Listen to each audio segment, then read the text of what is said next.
Guys, welcome back to the After Action Review. You know me. I'm Nick Guy, the world's most okayest Green Beret, and you guys have come to expect more than okay guests. And I continue, dude. I continue to come through for you guys. So I don't want to hear it anymore on the timeline. I don't want to hear it in my DMs. I don't want to get your text messages saying I don't love you, because I do come through every once in a while. Guys, today, Nick Irving, you guys know him. Well, you probably know him. If you haven't, you got to pick up his books. We'll get into that. Former third bat sniper, really the height of the GWAT. He was right in the middle of it. He definitely got his gun on, and he came home and he just fucking crushed it, dude. So, dude, thanks so much for coming on. I appreciate it, man. Hell yeah. I'm pretty okay, pretty average too, man. I don't know. I don't know. Well, maybe with some things, but before we were talking about like best hair on the podcast, right? And that I don't know, man. You're definitely giving Joe Kent a run for his money. So right, hey, maybe hell yeah, man. Maybe a little more than okay in some. It's the fish, man. I eat a lot of fish. Is that it? Yeah. Is that it? Tuna, tilapia. Yeah, man. Mainly a lot of tuna, just tuna. Ahi tuna. I like that. See, that's the good stuff, though. 4 times a week. Hell yeah. See, maybe that's what's lacking. Maybe I just need more fish in my protein. Eat a lot of exactly. It's the fish oil, man. It's good for your like hair, good for your skin, your nails. Truly, fish oil, man. Man, maybe I'll just start rubbing it in or something. I start smelling like fish. Is he on his? Never mind, man. No. Oh, we'll leave it at that. But dude, thanks so much, man. Hell yeah, appreciate it, man. Hell yeah. All right, so just kind of kick us off, man. Anybody that comes on, anytime I have a vet on, I always like to ask, like, hey, how'd you join the Army, or how'd you join whatever branch? So, just take us from the beginning, dude. Dude, I want to say it started I was not middle school. I was in the 6th grade. Well, take it back. My parents were both in the Army. During the Cold War, back when spying on Russia and stuff like that, they used to copy Morse code. They were intelligence, and they would intercept Morse code and transmissions and decode it and stuff like that. So I was born overseas in Augsburg, Germany. Stayed there for about 3-4 years, moved to the States. And I remember seeing my dad in fatigues all the time, the old BDU green fatigues, the ones that actually work, in the woods. Multi-cam's pretty good, but I like the old BDUs, and the shiny boots and stuff. Oh yeah, and the one cap, dude. What cap? Not the camel one, but he used to wear the I call it like a boat hat for their dress, the Class A uniforms, the old boat hats. Oh yeah. Rectangle things, yeah. Yeah. And that always intrigued me as a kid, and dressing up like my dad and my mom and stuff like that. And dude, in the 6th grade, I kind of fully understood what the military guys did, watching movies with Chuck Norris in it, Delta Force, and Navy SEALs with Charlie Sheen. Watched all those, and the sniper movie with Tom Berenger. Yeah, seen all those, man. Terrible movies, man. Are you kidding me? Dude, that's Billy Zane's best work. The first one was actually good. I like it. It's good on like a nothing to do rainy day. It brings back a good childhood memory. But other than that, man, I would say no. The other ones are not that great. But you're talking about the other actor. Yeah, Billy Zane. He had that dude is Gucci horrendous, skin. bro. Horrendous, bro. It was his best work. I know people say, "Oh, Titanic with Billy Zane." No. Dude, he did play in Titanic. He was the crooked dude. Yeah, dude, he was the dickhead in Titanic. Just realize that. Yep. Dude, that's for you to use at a trivia night in the near future. Dude, yeah, right. Who was the sniper who was also in Titanic? Yeah, exactly. That's Billy Zane. And he wasn't military. I don't know why DC Metro. Right. He was DC Metro or some shit. Yep, he was a regular civilian guy working with Tom. That's right. Damn, bro. But I don't know. He kind of fell underneath that umbrella, especially the second movie. He was kind of really military-ish. He was more under that umbrella. But yeah, man, terrible movies like Shooter. But and I got some cool news for you. I'll save it for later. But you'll be like the first podcast to know. Because I literally Perfect. just found this out like 40 minutes ago.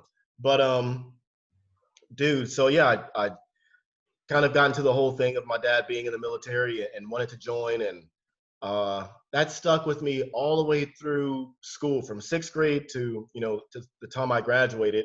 High school, I went to I was in ROTC throughout high school, and I went to the Navy Sea Cadet Corps. My mom signed me up to be in the Navy Sea Cadets out in Annapolis. I used to want to be a Navy SEAL, for the Oof. longest time.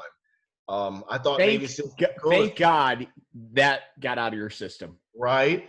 And dude, it was one of those things that on Discovery Channel they would always have these Navy SEAL specials. This was before global war on terrorism started, and they were still talking about taking over oil rigs and stuff like that in Iraq or off the coast of it.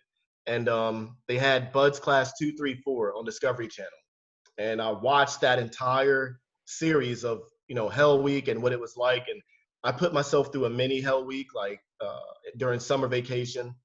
It lasted like 2 days. I didn't sleep. Through the Navy Sea Cadet Corps, went through the Baby SEAL program, and that was a pretty legit. I say it's legit, but it's just the physical portion to get in it. You have to complete the actual Navy SEAL physical fitness test, like 500-meter swim, in like, was it 12 minutes, 30 seconds, or something like that. The push-ups, sit-ups, and pull-ups, and 1.5-mile run in boots and pants.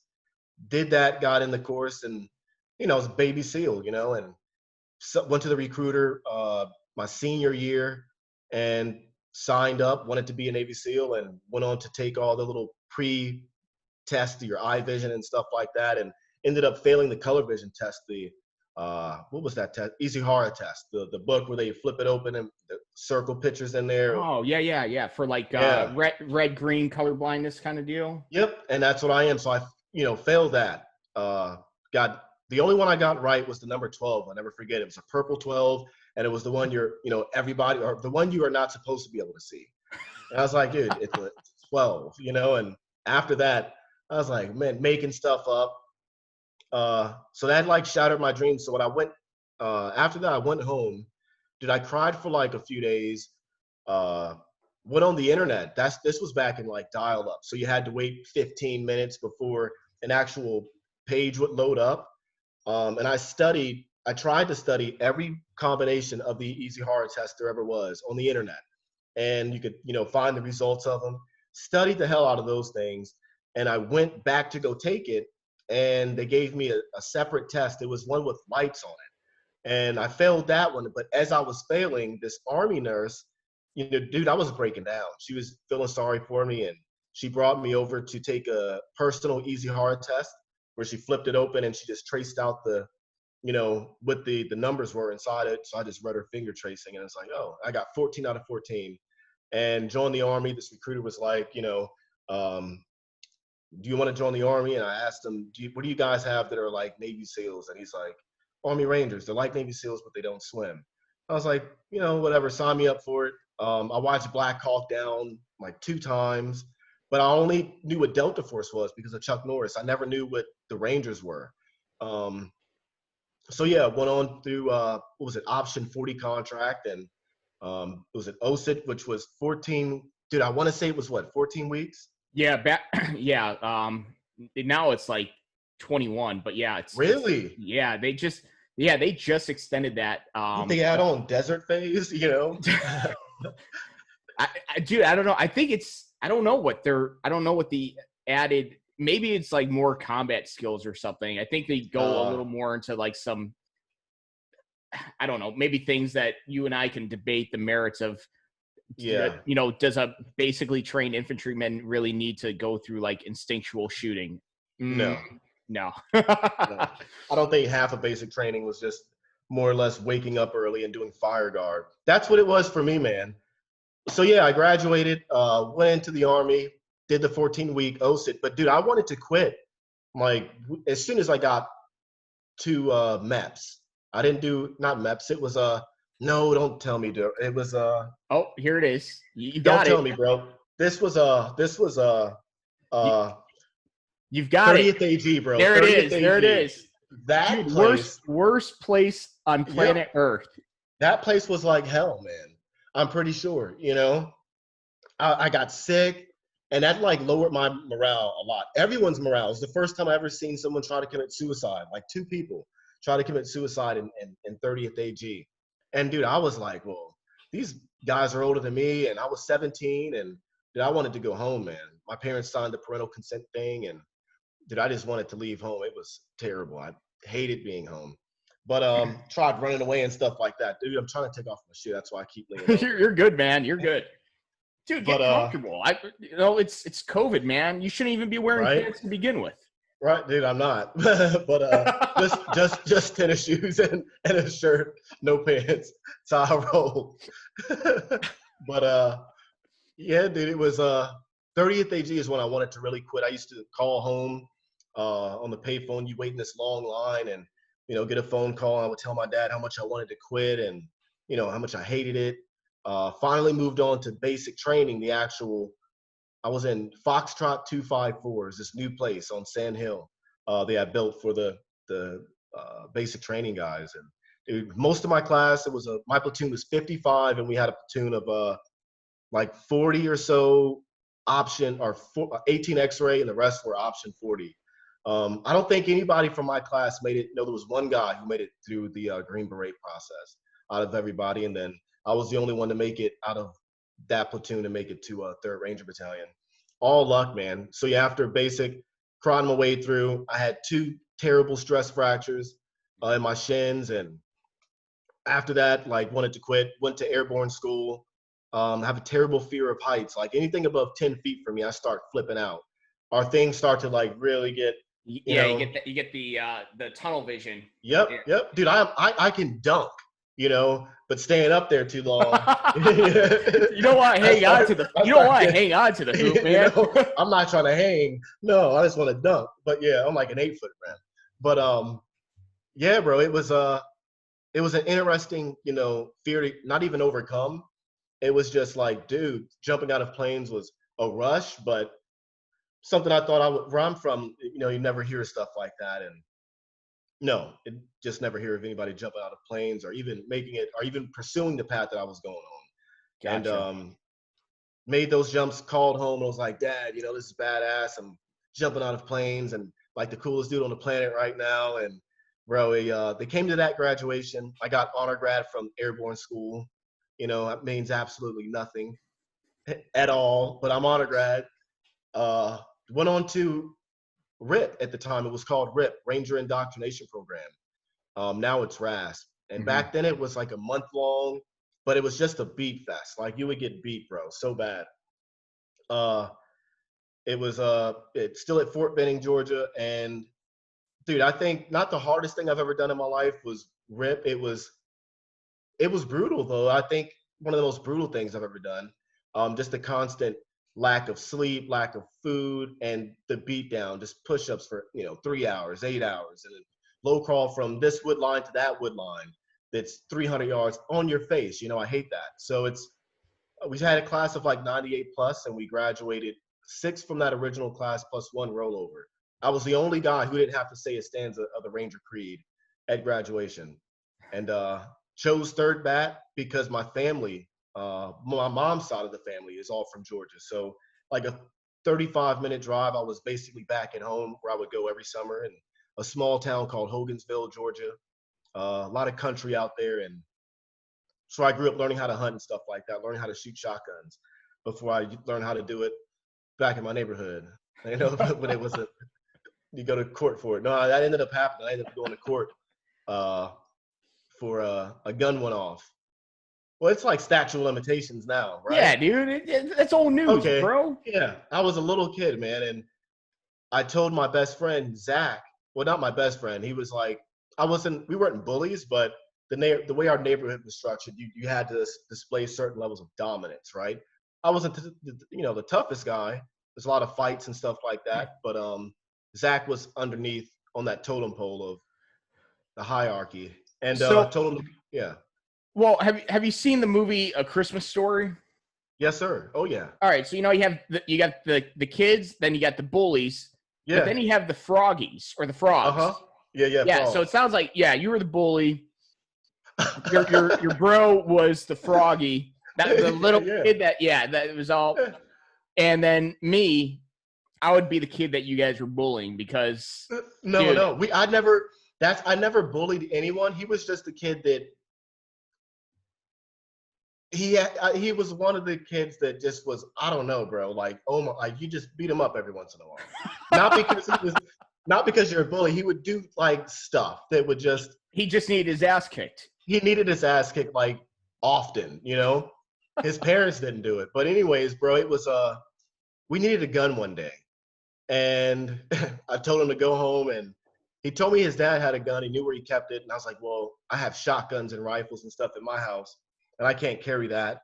So he had a pistol. He went inside and got it. And I was testing it out. This was before I knew anything about guns. I took the mag out, but I had no idea there was one in the chamber. And this was like an old 25 auto grandma's pistol, silver, pearl handle, cute little pistol. Right? Beautiful. Yeah, right? Little hammer on it. And I'm pointing at all my friends. I'm like, practicing how I was going to do what I was going to do. And I'm like, dude, I don't need this. And I gave it back to the little kid, Zach. And I pointed at first I pointed at my best friend. This is my best friend. We still talk to this day. I pointed at his head because I'm practicing something. And then I'm like, oh, I don't know, man. Give it back to Zach. Zach goes behind the bushes, and we all turn away. And I just hear pop, a loud pop. I look back at him, and the way he looks after this gun went off, I'm like, oh, he shot himself, My best friend, Andre, he hits a 40-yard dash like in 1.2 seconds. He goes into his grandmother's house, and I see him poking out the window. And I'm trying to figure out what's going on. So the neighbor comes out of the house, starts wrestling this gun away from Zach because he's frozen. I thought he was frozen dead. And, the wrestling the gun away and all this and that, and, a little scruffle or whatever, and finally get the gun away. My sister is at home. She's a little snitch. So she calls my dad, and she's like, Nick just was shooting on the side of the house and all this and that. My dad rushes home in this old pickup green truck, Ford, and cops are there at this time, and yeah, it went on from there. Dude, I lied my ass. I was like, it was a rubber band gun. I thought it was a rubber band gun. We had a rubber band gun war like an hour before this happened, and he said it was a cap gun, and here we are, popping off on the side of the house, man, and went to court for it and got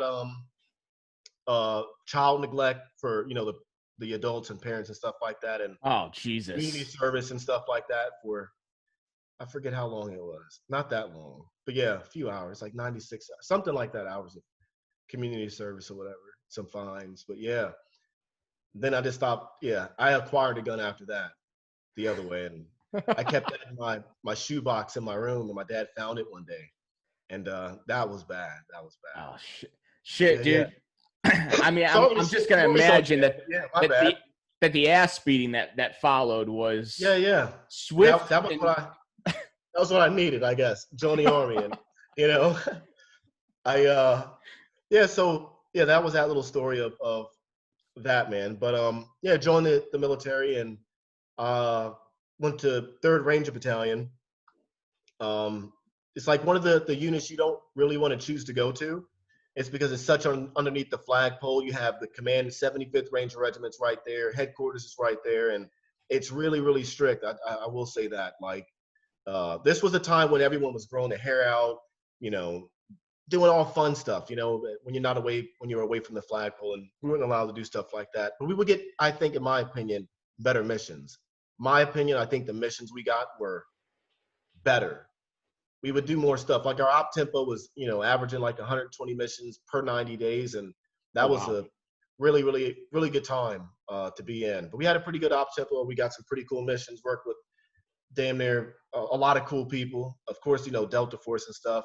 When Delta Force was really, really cool, not even was, but they still are. But as a kid, you're like, dude, you know who you are? You're like, it's like working with Michael Jordan, Kobe Bryant, Larry Bird, the greats, It is. And that's something that even like conventional side dudes or civilians don't understand. Like, yeah, like you can walk around with your tan beret or your green beret, right? And you're feeling pretty good about yourself.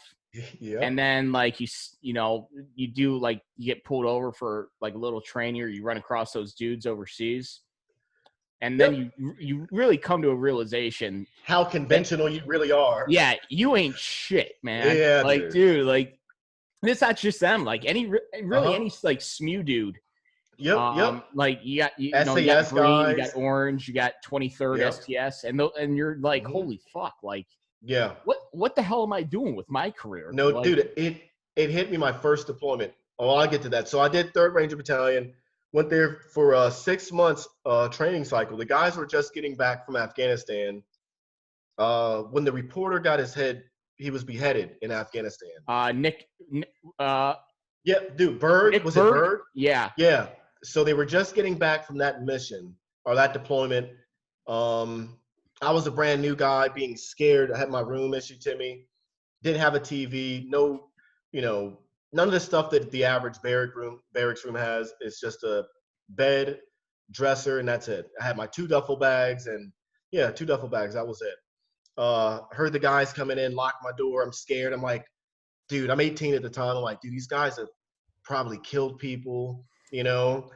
What are they going to think of me? I've never been around killers before. It was cool, and it was weird. They came banging on my door and invited me out for some beer and stuff they had in the barracks, and everyone there was like 18, 19, 20, and we're, dude, getting wasted. I've never been drunk before that. I would drink, sip on a Heineken because I'm cool and airborne, but then I start drinking with the guys, man, and it was like, what the fuck, and are we allowed to cuss on here, bro? Yeah, dude. I almost slipped. Okay, but yeah, man, and that next day we had PT and introduced to what the hell that was, and 8 mile. I think it was at least an 8 mile run, at least an 8 mile.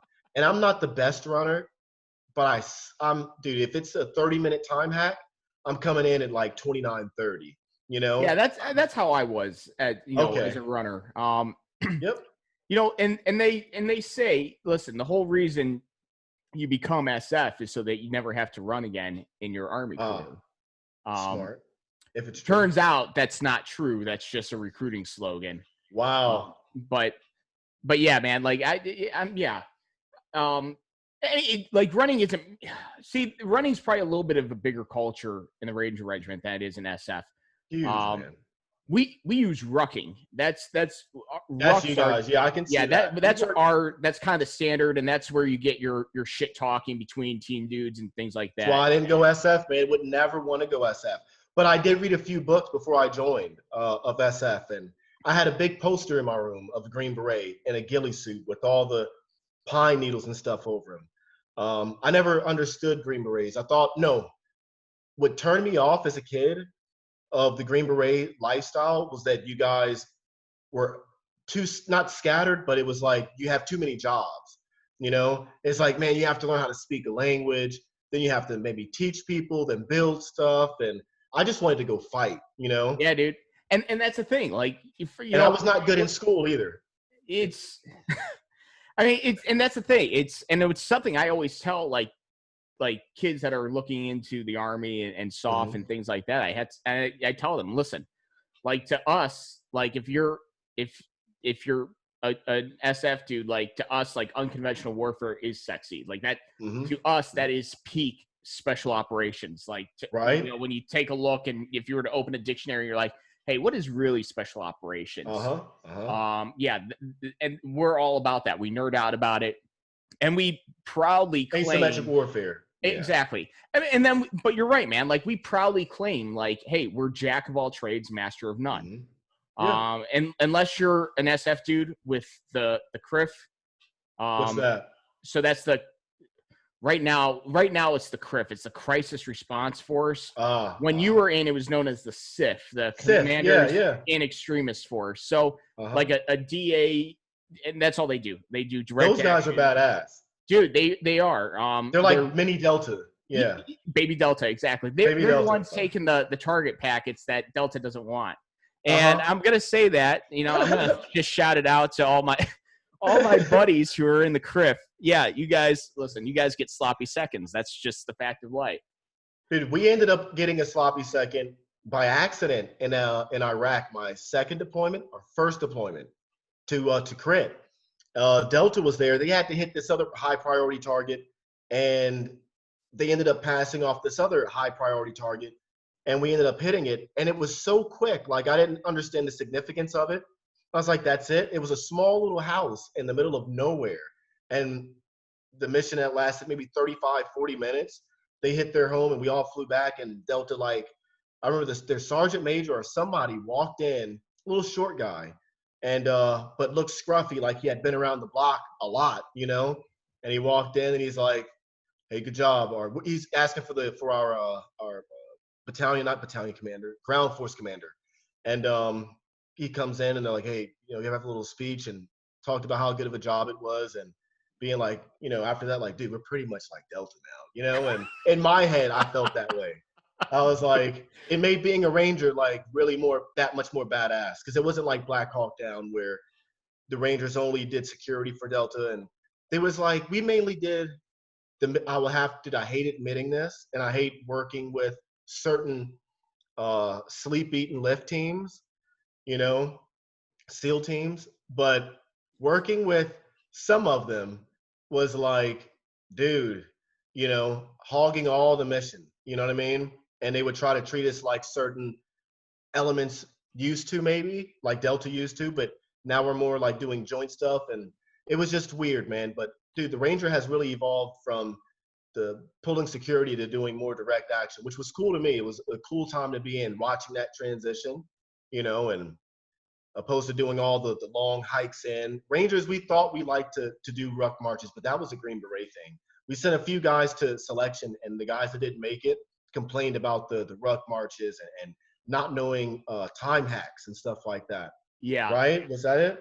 No time hacks? Yeah. So, I mean, I'm not going to delve too deep into it, but it's one of those things. It's one of the reasons why like 18 X-rays are successful going through not just selection, because the whole everybody thinks of selection, but the entire pipeline, because you know, I am gonna pat my alma mater on the back real quick, because and I probably agree with this, because the attrition rate in the Q course is just as high as selection, but 18 X-rays perform exceedingly well in the program, because we don't go in, dude, with any sort of preconceived notions, or I'm not going to call them bad habits in the Army, but guys that come from the conventional side, guys that come from Ranger Regiment, they're used to being given, here are your task conditions and standards. There it is. Time hack.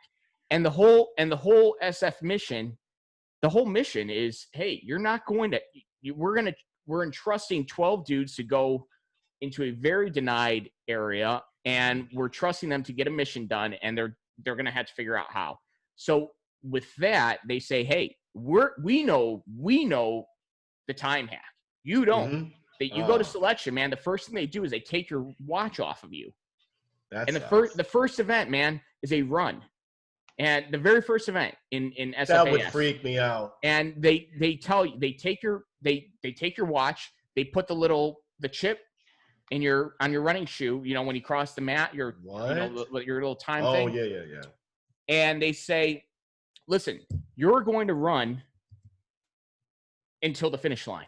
You don't know how far the run is. It's in the woods. Ooh. It's a trail run. And they say, listen, just do your best. That's what they say. There's no yelling at SFAS. There's no motivation. It's, hey, you're going to run until we tell you to stop. You're going to ruck until we tell you to stop. So you can't even like pace yourself, dude. Like, exactly. You're like, hey, I know that I run a 37-minute 5 mile, or if you're me, you know that 38, you run 39. A 38:45 5 mile. But you can't game plan it. You can't be like, hey, I know what that pace feels like, because you don't know how it is. And you know, when you talk to guys and they're like, it's probably like an 8 or 9 mile run through the woods, but it's dark. You have a headlamp, and it's a nightmare. So yeah, so you're right, man. Like guys that come from that and they go to selection, if they didn't get picked up or whatever, I can totally see that, because it's a totally leaderless environment, and that's kind of what it is. That it's a different mission set, dude. Yeah. It is. I remember seeing you guys out there in Afghanistan, man. Small teams, and that was Humvees, jacked on steroids. Not you guys, but the weapons you guys had. Pretty sure some of your guys were on steroids too, but no comment. Yeah, I'm like, dude, these guys are freaking huge. Just rolling deep with the beers and stuff like that. In the middle of nowhere, we'd come across or, see a few of you guys out there and no idea what your mission is. And I would often wonder, do you guys even know what you're doing out there? Because you guys would just be out there. And then I'm like, wow. But then, no, I knew you guys did. You guys called us in one time, or you guys came into our compound asking for like 40 Carl Gustav rounds. And I'm like, 40? Who's using that many on target now? And we watched some overhead feed, and I was like, oh my gosh, Yeah, dude. bro. It was And, bad. and that's the core mission is unconventional warfare. It's UW. It is. Mm-hmm. But within that, again, jack of all trades, master of none. Dude, SF can get down with some Oh, I've seen, we can yeah, get dude. down with some DA, man, and we can, Yeah. and we enjoy it, man, because DA is fun. We love, Yeah. even when training, dude. If you can get some time in the house and things like that, hell yeah, do it. That's But all. Yeah. we have other commitments. So, but yeah, man, Yeah. if some of those SF teams, man, even in the middle of nowhere, they're like, hey, and it's not so much like, hey, we're going to get a target package. It's like, hey, we've developed the intel network in this area, and they're telling us that house, that's where the bad guy is. And they're like, oh, this is what they're packing. So you know what? We're not even gonna, and maybe they were like, oh, there's no air on station, or maybe the weather was like, hey, there's no air. So you know what? We're just gonna hit this compound with 40 Carl G's, right? and call it a fucking day, man. Dude. It was interesting to see, man. But yeah, pipeline was long. Just one for me, man. But a lot of the guys did, not a lot, but a few of the guys from third bat ended up going to SF or going to selection and stuff. Dude, my first team sergeant came from third bat. Okay, yeah, dude, what year? Oh, I mean, he was there when I got there in 15, and he'd already been with he'd already been with the SF regiment for probably 8 or 9 years. Okay, he grew up in third bat. Yeah. Okay, yeah, that's how it is and yet the same situation. You have the conventional guys that would come over to Ranger Battalion. It would be weird. Like you didn't grow up in battalion, it'd be weird. But yeah, man, did 6 deployments. Went to my first was like to Crit. Then I went to Mosul and Baghdad. Then did my deployments to Afghanistan, Bagram, Kandahar, Jalalabad was. We hopped around a lot in Jalalabad. We went to Jalalabad, Allahabad, a couple other places, and some tents and stuff like that. Dude, that deployment was a big blur. Everyone was tripping on that deployment. I remember one of my snipers, man. Won't say his name, but we were in these tents, these hot, thick green tents, right? And dude, we had flown around in the middle of this canyon, and the town is, you can see the locals and stuff like that not too far away. But this place sucked. It was so disgusting, so nasty. Oh yeah. So dude, I'm like watching one of I'm up that night, and I look over and I see one of my sniper guys. He sits up in his bed. I'm staring at him. Everyone else is sleeping, and he pops open a Sprite can. Those Hodge Sprite cans where you peel the top off. You don't just push it in. Peel it off, and dude, he chugs it back, but pours it all over his face, all on his hair, and douses himself in Sprite, but his eyes are closed. Puts the can down, puts his covers back over him, goes back to sleep. And I'm sitting there like, yo, what am I seeing right now? I'm tripping, right? Dude, that's a savage move, dude. Yeah, dude, why would you do that to yourself? It's like dousing yourself in Sprite. And he ended up waking up the next day, and he's like, oh my gosh, I'm so sticky, talking and trying to figure out what's going on. Thought someone set him up. And I'm like, dude, you literally woke up that night and doused yourself in Sprite. We were just so jacked up from hopping around from place to place to place, doing a lot of trying to find targets, man. It was a really weird deployment. But yeah, man, 6 deployments with them, and ended up going to sniper section and working with the sniper section for the last 2. And that's where it was like dream come true. I always had that dream of being a sniper since making ghillie suits in middle school and hiding out in the woods of this middle school. Won't name the middle school, but another middle school other than mine, and used to hide out in the woods and scare the students as they would come out off the bus and stuff like that. So got a chance to live that dream, man, and only wore my ghillie suit twice overseas, twice total. It's funny how that works, right? Yeah, man. twice total. And one of those times I ended up not having to wear it on target. Ended up taking it off. It was yeah, but only ended up wearing it officially like one time. Thought that was okay, cool, but not as cool as what sniper school was like though. Sniper school was all about stalking and being really good at stalking and setting up stuff. All the hide sites I did were either on top of a rooftop, really, for staying there for 5-15 minutes. And the longest one I did was the 5-day op, the reconnaissance op. That I can kind of say was like being an SF, man. We had everything in our rucksacks, and I remember rolling up.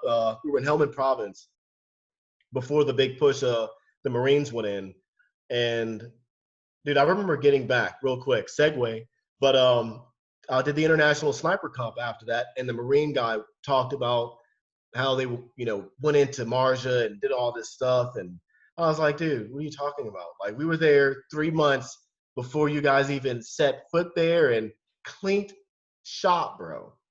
What's that? Dude, it's funny you mention that because my cadre. So I'm a comms guy, right? I'm one of the comms guys on the team. So I'm going through the 18 Echo course, and that was like after we did like our tactical training and things like that. It's right after SEER school. Then you do 4 months of MOS training. Gosh. So I'm out there in the Echo compound. Is totally off the flag. We are so far away from the flagpole. We're off Bragg, dude. You have to leave base. To get to the Echo compound, dude. So they loved it, man. And they just smoked the bejesus out of us. Yes, just sir. because every time you fucked up, yeah. You know what? The whole class is good. But anyways, it's funny you mention that, dude. I'm not gonna say his name. Our cadre, the green suitor. So he wasn't actually doing any of the teaching. He was just like our TAC. Like Pepper go Ivan. And that's my dog. My German Shepherd was. No, you're fine, man. Massive Dominican dude. Like he like scary as fuck. Like 260 pounds at 5'11". Like just jacked out of his mind, man. Like his neck was wider than his fucking head. It was my gosh, incredible, dude. And he lost a finger somewhere overseas. So he'd always had like the fattest lip in. He's walking around. He talked like this. He goes, "Listen up, fucksticks. You think the Marines were the first ones in Marja?" Right? He's like, "I was in a hide site for 96 hours, calling in air on Marja before the Marines were even thinking about taking it." So, yeah, dude. Like we're like, okay, like cool war, bro. But you're right, man. Like Marines own Marja, but dude, SF and Rangers, they were there and they were getting theirs. Putting in a lot of work, man. And dude, yeah, SF, was it 5th or 3rd was there? Was it 5th or 3rd? I wanted to say. I worked with one of those groups in Iraq. In Marja, that was 3rd. He was a 3rd group. 3rd, okay. Yeah. And yeah, I felt like an SF guy. It was 6 of us total, and grew my little 5 o'clock stubble out.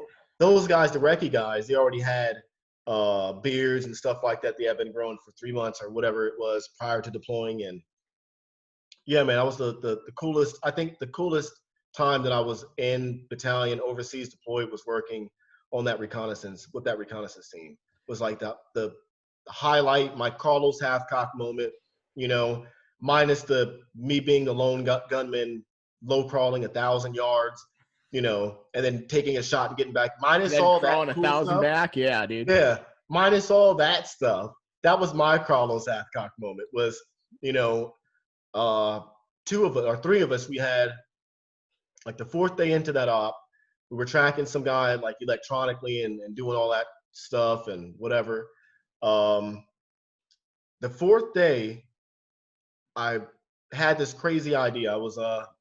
We had teamed up with some Marines, 2-5 Marines, and they're snipers, and they were going out every day and getting, a few targets that were ambushing the school they had overtaken, or the school that had been bombed out, and they overtaken, and Taliban were not too far around, and every morning they would get attacked. And I remember talking to their snipers and having the crazy idea. Was like, dude, I know this is probably not going to fly, being 3rd Ranger Battalion under the flagpole. Everything's got to be, precise and strict and by the book. I had the crazy idea of hey, let me call up to my command and see if they'll let us set up a hide site away from everybody in the middle of, the town and see what we can do. Dude, our comms guy made the call and we had the call to do it. It was like, yeah, you guys are clear. I was like, oh my God, man, this is unbelievable. Got a chance to do it, walked out with the 2-5 Marine guys. They had 2 snipers, they're a machine gunner, and we had our comms guy and me and my spotter. And dude, leaving at night, we walked maybe half a mile or whatever it was to this little village and flowed into this room quietly, like did the lock and everything, flowed in. It was like, dude, I'm Jason Bourne, bro. You know what I mean? It was crazy being quiet and, dude, yeah, setting up and doing all that and waiting for sunrise that's when the real sniper kicked in of being bored, I had this pack of Haji Red Rocket cigarettes, man, whatever it was called, those little skinny cigarettes. I'm pretty sure it has like opium in it or something. Smoked a whole pack of those. In the first few hours I was on top of this rooftop, like, dude, we have like 10 more hours to go, before daylight. And daylight came and that's when we started getting contact. The Marines rolled through and dude, caught this guy. That was my longest shot. One of the longest was half a mile. Plucked the guy with an RPG, who was literally turned the corner with an RPG, and he was going to hit the Humvee that these Marines are in. I'm like, no way, man. Lined up, and it was the cleanest, most beautiful shot I think I've ever had. Was where it was, first shot, and not luck. It's like 20% luck, of holy shit, man. It connected. And I met that guy, one of the guys, the Marines, who was in that Humvee at a book signing like in 2015. It was the weirdest alignment of stars, He's like, dude, you were this guy. And I remember, them telling me I blew the guy out his sandals. And they brought back one of his flip-flop sandals or whatever. And I was like, whatever. And we had to leave that night. And that's when we had this just like 18, 19-hour gunfight. Lost a few guys on that one. That was the one where I was like, nope, I'm done after this, man. As much as I wanted to go or stay in, it's my last deployment, and that one, like, called it quits for me. Mentally, I was drawn out, I was done, and I was like, pretty much thinking, dude, how many more cards of aces do I have in this deck before, that was the closest I've come to death. I didn't like it. I mean, that definitely wears. I mean, that wears on anybody. Yeah. It really does. First off, I just want to talk about that shot real quick. I promise Yeah. I'm not going to talk out of my ass. I've made it very clear on this program because you are not the first soft sniper I've had on here. Mm-hmm. I've had some training. I don't consider myself a sniper. I just want to say 800 meters, cold bore, combat conditions, literally guy coming around, popping around the corner, literally a snap and or mover, literally at 800 meters. That's a hell of a shot. I had been looking at this building and around that area all night, though. He happened to come out of that building corner. I mean, the wind wasn't even that bad either, but it was. But even then, dude, like, all right, yeah, obviously you're in your hide site. We're not going to go over SOP of urban hide sites because that would be fucking stupid. But right. Let's just say there's a lot of work that goes into like an urban hide site. So you set up, you start doing your sketches and things like that, and you start getting all your ranges. But still, like, guy pops around the corner with an RPG, and you're like, wow. At that point, you'd be like, wow, I hoped I studied my sketches to know, the corner of that building is 800 meters. All right, that's my fucking dope. Dude, I'm just saying, man. Dude, like, I was hoping, but to be honest, I was hoping no one was going to pop out. We could see the Marines clearing out through this like village. We had a house in front of, or a little hut home in front of us, a road behind them, a dirt road that was like elevated a little bit. Then you had another more scattered out houses behind them and some trees and stuff. You could see them breaking through the trees. Dude, I got a pretty cool picture of that too. Like, but yeah. And watching those guys go through, and it's like, dude, I hope no one comes out. It was a far shot, but literally that distance in between the open field in between us was, the closest shot was about 800, meters away. My spotter, who was on a 300 Win Mag, he was doping stuff out pretty far, but nothing. I would have never even told him to engage something that far. His furthest shot was over $1,000, but all luck, bro. All luck. I mean, it is. And when you start getting out, especially, like I said, combat conditions, you can sit down at a flat range and you hit your truing board, right? And then you can just start plinking. Yep. Combat's different, dude.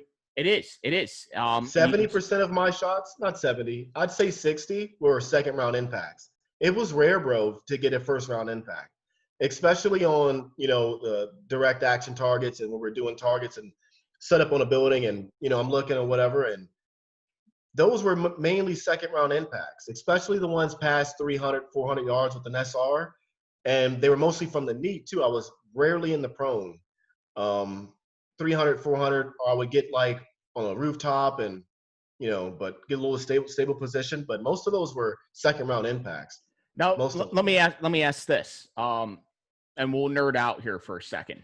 Yeah. So back then, I mean, like nowadays, glass, everybody's running like, and I know like SF was, yeah, but SF was kind of on the forefront of this, and it was actually due to a civilian shooter. And if you go back, I'm gonna plug the podcast real quick. If you go back to Clay Martin's first episode, I think it was like the 7th or 8th episode, and he starts talking about SF shooting. This civilian shooter, he was like a UPS driver who was just crushing all these long distance comps. And they went to him, and he was like the catalyst for this style of shooting with like Horus reticles. But back when you were shooting, like that, I'm assuming you were shooting TMR, like tactical milling. Me? Yeah. Or were you shooting Horus? Just regular mill dot. Oh wait, so mill. Okay, so mill dot. So you were actually dialing in dope. Exactly, but I would keep I'd keep my dope at. Dude, I still remember my dope, man. It was 5 minutes of angle was at 300 yards, so I'd keep it at 5. Put 5 MOA on the gun. It was still MOA at the time. Wasn't even mil, bro. Put MOA, put 5 MOA on it, and I knew that 8 MOA was like 400 yards. 12 MOA was 500 yards, and my 1,000-yard dope was 38 minutes of angle on the gun. But I remember all that's right, bro. And dude, it was so I would just keep it locked in. I would never dial for wind. I would tape my windage down to the scope and just run off the elevation and stuff like that. So most of the shots were like 100 to average 300, 400 yards. So I didn't have to do much of the dialing in on anything. Gotcha. I would just hold under, hold over. The long shots, past 500, 600s when I, dialing in minutes of angle and stuff like that. And that's kind of the benefit of technology advancing. Exactly. With those, honestly, with those Horus reticles, with now tremor reticles, things like that, everything is a hold. But you can hold a 1,600 meter shot. Unreal. You can. And dude, when I was holding, you're looking at just things floating in space. You're just putting, I can see the mill dot up here, my target's here, and you're putting a target in a quadrant of space. So that's how it was back then. It was, it's crazy. Incredible, dude. Like that's wild. That's totally wild to me. Yeah, dude. The old SR-25, that's the one from the longest shot. Like Jesus. 10 power scope, bro. The Schmidt and Bender 10 power? Negative loophole, man. Oh man. Like if I could, dude, I wish I had better quality on these photos, but dude, that's all right. Hey, honestly, if you take some photos, I'll throw them up in the description and things like that so people can take a closer look. But dude, that's wild, man. And that's what I'm saying. Like, it wasn't that long ago, but right? Like technology advanced. When I was getting out, they were just getting Schmidt and Bender. The HD glass and all that stuff was coming out, but those weren't even TMR, dude. Like that was like those are that TMR reticles. Yeah. Like that was You still had to dial in dope unless you were like Johnny on the spot, like you were with. Oh hey, I know what my hold is. But most guys don't. Most guys, hey, I'm gonna dial in this dope. Nowadays, man. When I went through Sodic, dude, when they got us on the 25s, they had the Schmidt and Bender with the TMR, and they're like, "Hey, we're gonna teach you how to shoot TMR." 2 weeks into the course, they took that away. They gave us Leupold, the Leupold Mark 6s with Horus reticles. Yeah. And, you know, we started with the 2010s, and then they took the glass off of those and put them on the 25s, and we went back to the 25s with that. Why was that? Just because, you know, they wanted to teach you TMR because they were still technically on those reticles were still on the books. Okay. But they were going away when I went through. I don't even know if Sodic still teaches TMR, but if you ask me today to dial in some dope, couldn't do it. Wow. Could not do it. I will admit it's a skill that I like to keep it old school, man. Like when it started to get computerized, I honestly backed away. I like dialing. I like to know my dope. I like to shoot, you know, that way. My first what's that? No, I was just saying you're a throwback, man. Like nowadays I can take that horse reticle and I can take my ballistic calculator Kestrel and I just throw in and I can, you know, with my throw the density in with the round, with the exact round, like, okay, this is the exact 300 Win Mag round, and it's going to show me my holds for a Horus reticle. So all I have to do is scroll on my Kestrel and say, hey, that's a 1,200 meter shot, and it's going to say, oh, that's a 9.8 hold. Do not touch the glass. That's the cool thing about it. Crank it out, give my hold, and make the shot. But you lose a lot. You lose a lot of the romance behind. Exactly, bro. That's the thing. Shooting. Exactly. That's what turned me off, especially when they started coming out with the smart scope or whatever it was. And you could like push a button on it. It would lays out the target, get the win for it. And essentially just once you put this dot on the circle of where it's supposed to be, the gun goes off and you end up hitting your target. Dude, it's the romance behind it. Like sniping to me, dude, I grew up on too many old school books like, you know, Vasily or Carlos Hathcock. I was going to say the other one, but he's Russian.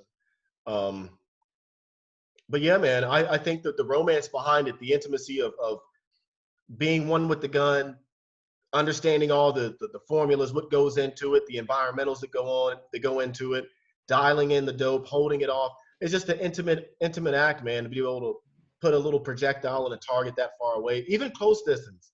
You know, my closest shot was like, well, that was not really that intimate, but anything past 100, even 100 yards is pretty intimate. I remember plucking some guys, those 3 guys, bro.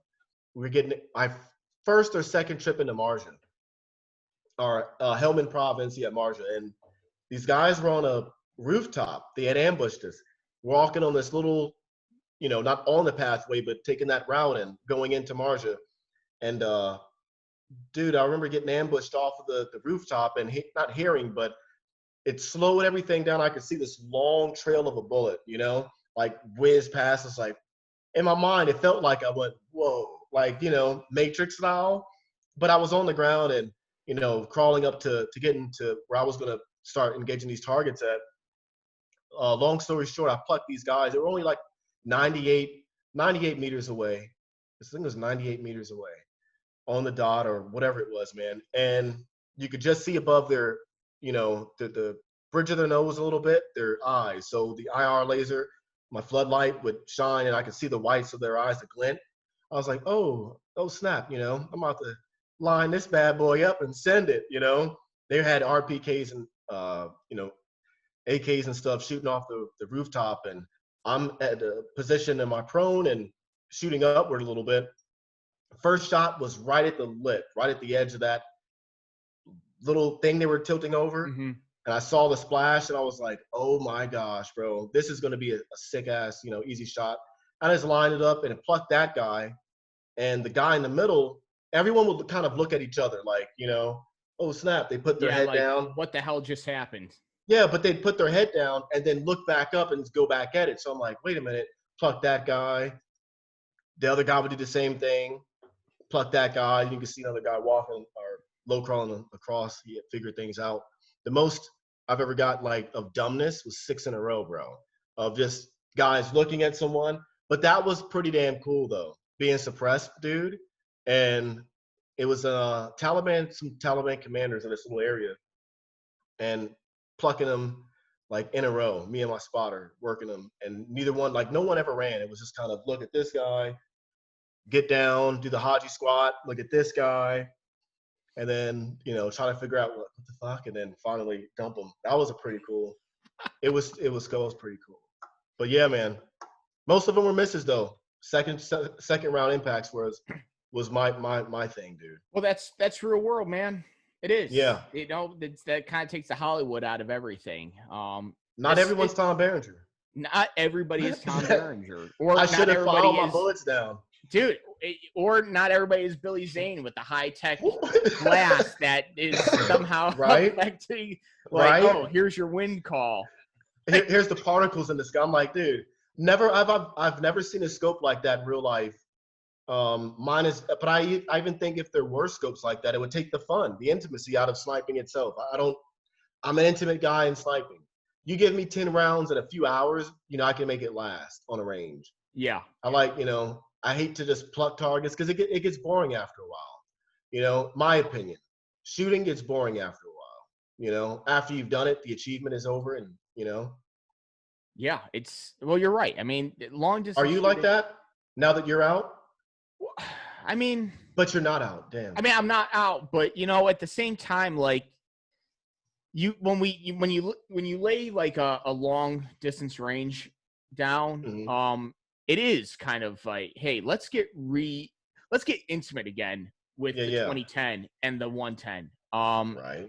So, you can go to a flat range and honestly, you could burn 10,000 rounds at a day at a flat range. But you're right. I mean, for like some training value, be like, all right, let's seriously take a look at this shot. Let's really get reacquainted to how we read wind, and things like that. That's a big one.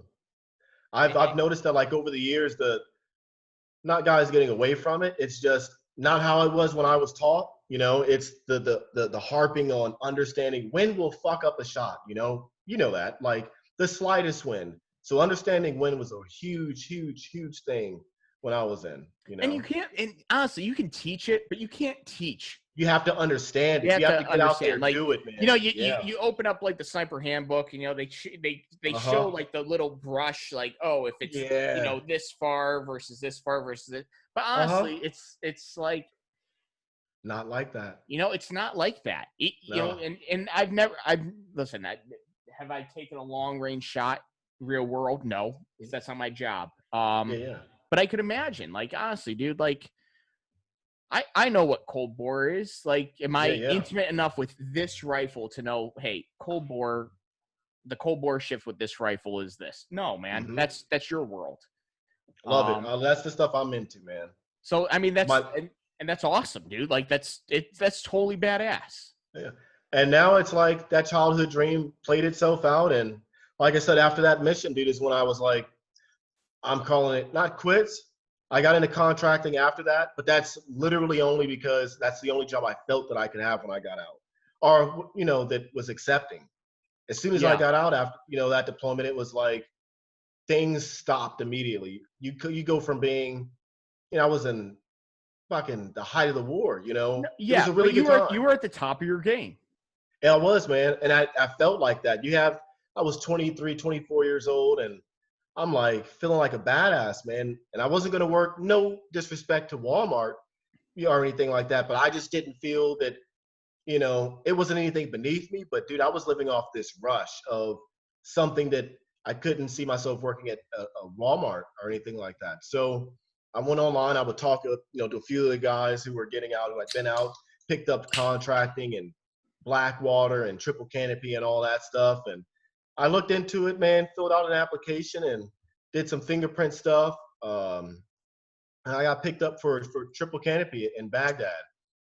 That, dude, to be honest, like, I did a lot of cool stuff in the military, but the training for whips back when it was like whips 2, I think I went through whips 2, was pretty cool, man. Like, you don't get a chance to drive and stuff like that in Ranger Battalion and learn how to do car tricks essentially and stuff, different pistol game, and everything was just different. You're more independent, and having that independency was, I think, what I needed. Getting out into the real world.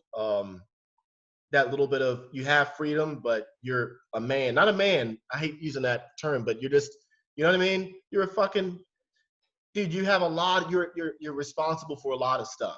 You are. And your own person. And dude, yeah, deployed over to Baghdad, worked at the embassy, and then I was doing all this stuff. Like, started off as a guy in the back of the trunk with a saw machine gun and a laser, a green ISLID laser. And I'd keep guys away from convoys whenever we're escorting around. Like, was it Joe the old Biden. school ISLID, the lightsaber one that was massive? Lightsaber one, yeah, dude. yeah. Kept Dude, that in the back of the trunk. Dude, the new ISLID's like this big. Oh my gosh. I mean, do I still carry, like, listen, ask me, like, oh, Nick, what's in your JTAC kit? The new ISLID or the old one? The old one. The old one? Every time I take it out, I make lightsaber sounds. Dude, and it looks like a lightsaber. Yes, sir. Hell yeah, dude. That would keep somebody away from the back of our convoys and stuff. And I slowly progressed up to the inside of the vehicle and having an M4 and popping out of cars in Baghdad traffic going 100 miles an hour and doing some cool stuff, man. It was, but it lasted not very, very long at all, dude. I was like at home one day and woke up, and I was about to deploy back to Baghdad. And I looked in my closet, a girl was there and everything. And I'm like, you know what? I'm not going back. And she's like, what are you talking about? I was like, I'm not doing it. I'm done. I'm done deploying. I'm tired of it. Not really tired of it. It's just the constant 30 days, back at home, which is like 25 days back at home. And you're deployed for 3 months or whatever, 4 months. And I was like, nah, you're making 155 grand a year. I was a DDM, is like 180 grand or something like that back then. At that age, bro, you're 24, 25 years old. That's dummy money, man. It's right, dummy money. Dude. That's strip club money all day. But bro, it didn't last long, man. It didn't last long. It went through some really, really hard times after that.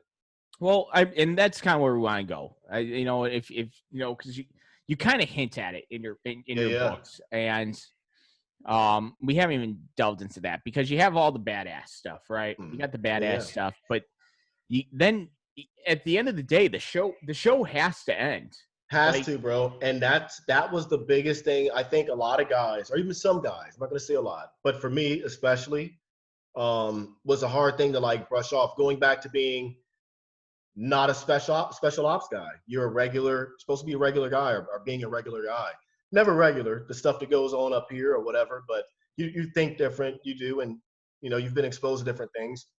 But letting that lifestyle go. But the world doesn't care, dude. I was literally just saying.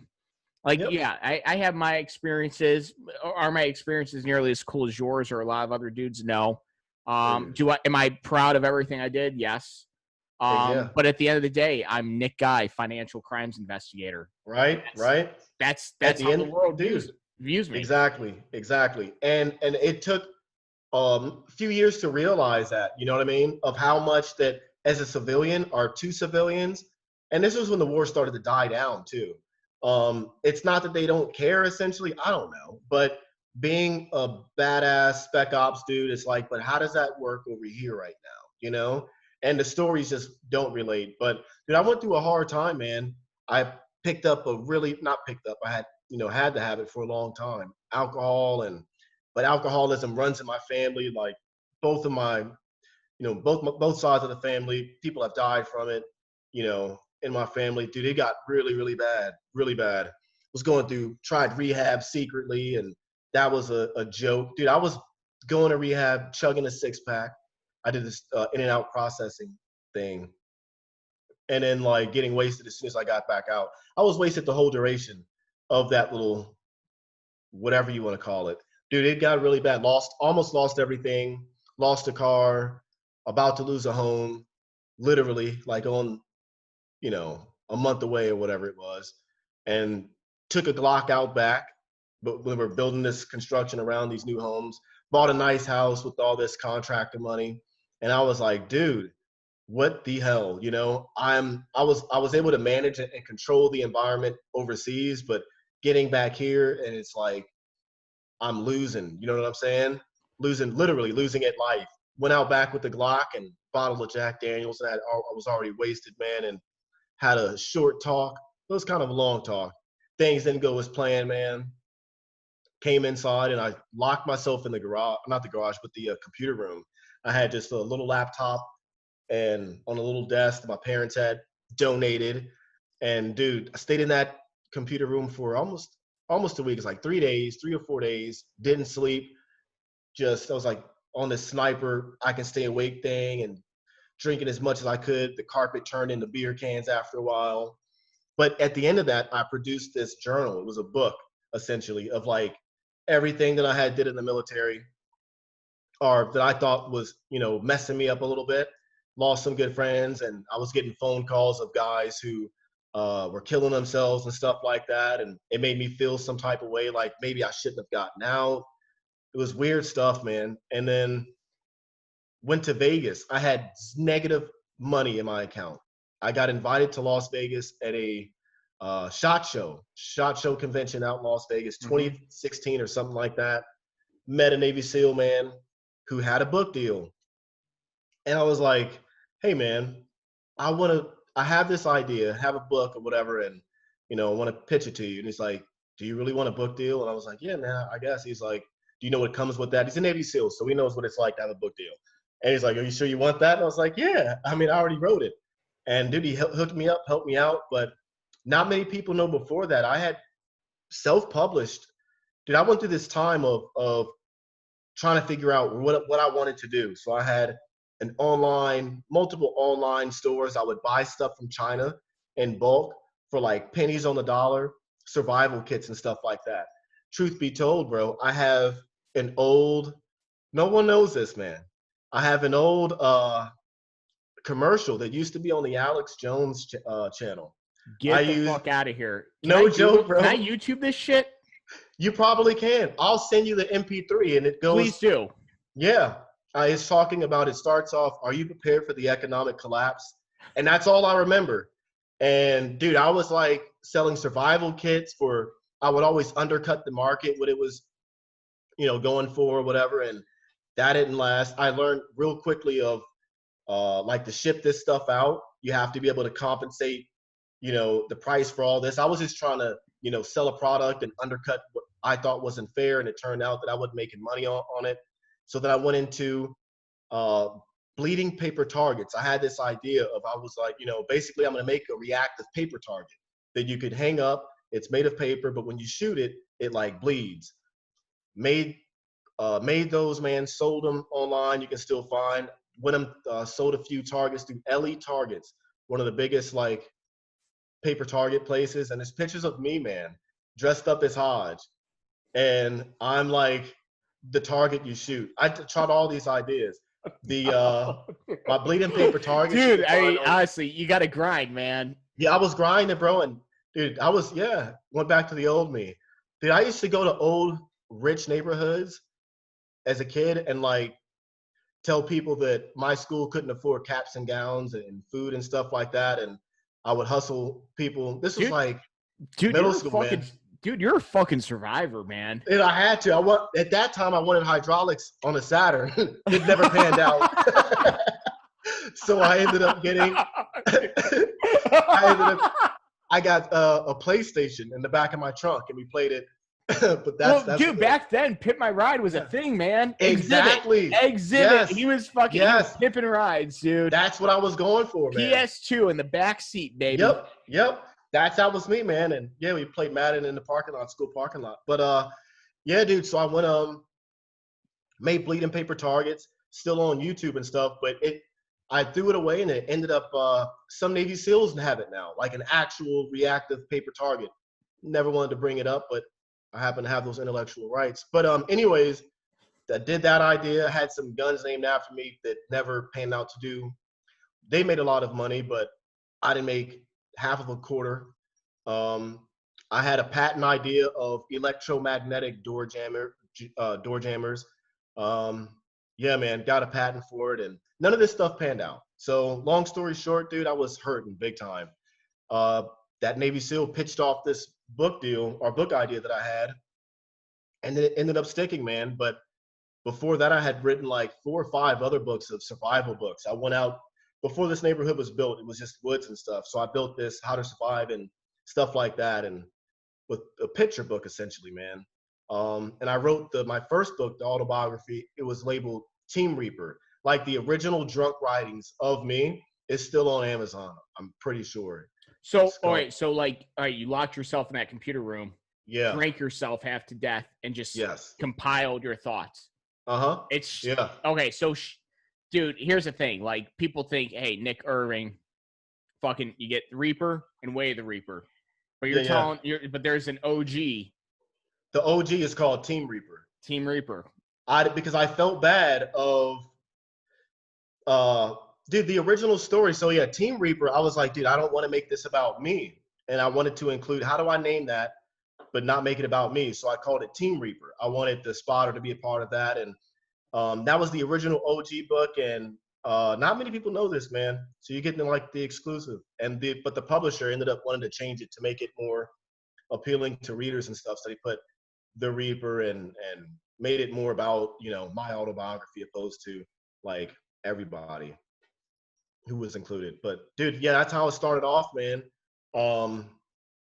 Went on, and yeah, the book deal got picked up, and life not really changed after that. It was weird though. Like, I never expected it. I thought I was just a normal guy, and I am, you know, I think, but it was just to be seen to that extent, you know, to, you know, New York Times bestseller and meeting different people and doing TV shows or stuff like that. It was really surreal. I haven't thought about it yet. You know, I haven't really thought about that part of my life. It kind of went, it's all still going, you know what I mean?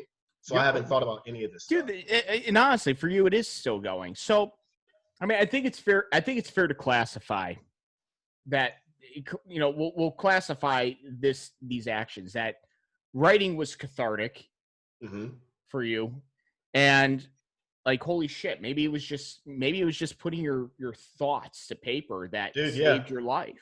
Yeah, man. The first book I ever wrote, my mom still has it printed out on the printer paper where you rip off the edges. Dude, like the old DDoS, the old like DDoS printers. Yeah. Yeah. Dude, I was in elementary school, and I wrote a Goosebumps themed book off of a haunted house that I grew up in. Hell yeah. My mom, dude, man. These are the things, man. Like, here's the thing. Like, everybody assumes, and holy God, I gotta stop with the cussing. My mother listens to this podcast. Dude, I'm trying to stop too, man. No, you're fine. She goes, "Oh, your guests are entitled." No, I'm not entitled. But so here's the thing. Like, everybody thinks, like, all right, guy does super cool things overseas, writes book, right? Mm-hmm. And man, dude, this is why I do this podcast. It really is, because everybody sees the book and they're like, oh, all right, well, obviously it's a story that needs to be told, obviously, but people want to hear it, so they're like, oh, we'll take this. This is where you start delving into the why. And for you, it was like, holy God, like, maybe this saved your life. But then we go even deeper. Yeah. And we go, oh, Nick Irving wrote a novel, a Goosebumps themed novel. Yeah, man. But he was a kid, dude. And honestly, the Gen Z listeners and watchers to this probably have no idea who R.L. Stein is, or the magnificence of Goosebumps, dude. I had hundreds. Dude, there's like hundreds of them, dude. Yeah, dude. To make my hardcover. Do you remember the Elmer's glue that came in the tube? You'd like twist it up. The glue stick, yeah. It was Elmer's, yeah. Yep. So I took a stack of paper and I just glued them all together. And to make the Goosebumps portion of it, I waited till it dried up and I poked, like, not all the way through, but what do you call that? Embroiled. Embroidered. Is it that? Oh, wait, are you like? Did you do a blind? Font. Oh, wait. Well, Braille is a raised font, but like, yeah, the raised font is like embroidered. Yeah, maybe. Yeah, I'm embroidered. I made it raised. I raised the font of it by flipping it over and doing the Goosebumps thing. But I forget what I called it. Goose Lumps, maybe. It was something on the form of. I'm gonna republish the book. I'm gonna have my mom. Dude, you might have to, and if it is in fact Goose Lumps, Dude, I think honestly, man, I think legally you're in the clear. it won't be scary. I have to redo it. It's totally not scary. It's from a kid's perspective, but I could play around with that. You might be able to, and this might be a whole new career for you, like young Right? adult, like children's horror. Dude, You know what? You may be onto something, dude. I have stories, bro. I grew up in my front yard, growing up in this like government provided housing area when we first moved to Maryland. Across the street, that yard was a complete cemetery. It was, dude, I remember I have some stories of some stuff that I've seen that multiple people in the house have seen. Dude, I remember about to get my ass beat by my dad. I ran into the bathroom and I curled up on the toilet in the fetal position because what I had just saw. I was laying on my back, and I rarely lay on my back to this day because of that. I saw some ghost spirits dressed up in colonial era like uniforms, and they were walking past my doorway and then going down the stairs. Nope, I'm out. Dude. I'm out. I see some colonial Americans, and I'm not at Jamestown and seeing a historical reenactment. I'm out, dude. Dude, But here it is, I got dude. stories, man. Yeah. Dude, here it is, man. This is the next big adventure for Nick Irving, young adult or children's horror writer, man. I like that. Honestly, man, I like to consider myself well-read. I really do. I read a lot. Oh, yeah. I'd say the one book that had the largest impact on my life was R.L. Stine. He did 3 books about this ventriloquist dummy that came to life. Yes. And dude, they published the book they published all 3 books in one hardcover. Mm-hmm. And if you press the dummy's mouth on the hardcover, the eyes lit up. Negative. And dude, I don't do the ventriloquist dummy. Dude, honestly, man, I had nightmares for months. Really? Dude, I don't know what it is. Granted, at that time, Nick was 7 or 8 years old, but yeah. I still honestly like if anybody was like, "Hey, let's go catch this ventriloquist." No, that ventriloquist dummy came to life and tried to murder the entire family. Right. I don't do. There was an old show I've seen about that too. One that gets me was old childhood, like it was on Nick at Night, based off of a Goosebumps book, and this guy who, if he went to sleep, the ghost or the monsters would come out of the ocean or the lake and kill him or whatever. So he was not allowed to go to sleep. He had been awake for years. And for some reason that scared me. And I tried to stay awake. And I was like, well, what if I go to sleep? What does that mean for me? So dude, I would get minimal sleep as a kid because I would keep myself awake scared. Oh yeah. Honestly, man, you should reach out and be like, hey, you guys prepared me for dealing with the sleep deprivation that was part of my military training. I need a Nick at Night sponsor. Dude. 2 Nicks. But I mean that honestly, I know we went off track, and that's okay because this podcast thrives on going off track. But that's interesting, man. Like, and that's the thing. Like, everybody sees the books, and nobody realizes that writing can be cathartic. I like to tell stories, I attempt it. I'm not very good at it. Dude, I think anybody can. You know what helped out for me? My first one was Dragon Speech. Just talking it out. Yeah. Yep. That was like, and then seeing how much you can form off of talking alone. You know what I mean? You're like, oh, wow, if I can talk about this stuff, it really isn't that much. It's just sitting down and doing this repetitive typing thing is, I think, you got to be in the zone, man. So that makes the whole catharsis even a little more tangible because honestly, man, like, dude, you were your own therapist. You were just talking it out, man. I didn't have any money, and the VA sucked, bro. The VA sucked. Well, listen, man. I'm currently fighting listen. Are you fighting that battle too? Dude, it's not even for anything serious. Like, yeah, my back and my knees, right? The heavy rucks, the jumps, and things like that. Okay, that's fine. It's not to the point, like, yeah, my back hurts every day, but it's not to the point where I can't do the job. What I Yeah. want them to fix is, dude, I developed varicose veins Huh. Where? on my legs. Like, I mean, like I'm a 72-year-old hairdresser who's Really? spent a Where? career. On the back Dude, part of like your I leg? know, and that like the back of my knee and the inside of my knee. Uh-huh. Dude, they're first off, they're horrific to look at. What? How'd My you get it? girlfriend sees them and she goes, "What the hell am I looking at right now?" I go, "Don't What? look at me." So I'm just trying to get them to fix my and I never used to have them, man. I'm convinced Huh. it was, I don't know, maybe having a ruck on my back just for weeks at a time and Mm. just grinding it out. I don't know what it was. Circulation? Yeah, yeah. Who knows? But they hurt now. Like now I do like a 5-mile run and my Mhm. legs, like the varicose veins hurt. So I want them to fix that. What? Ow.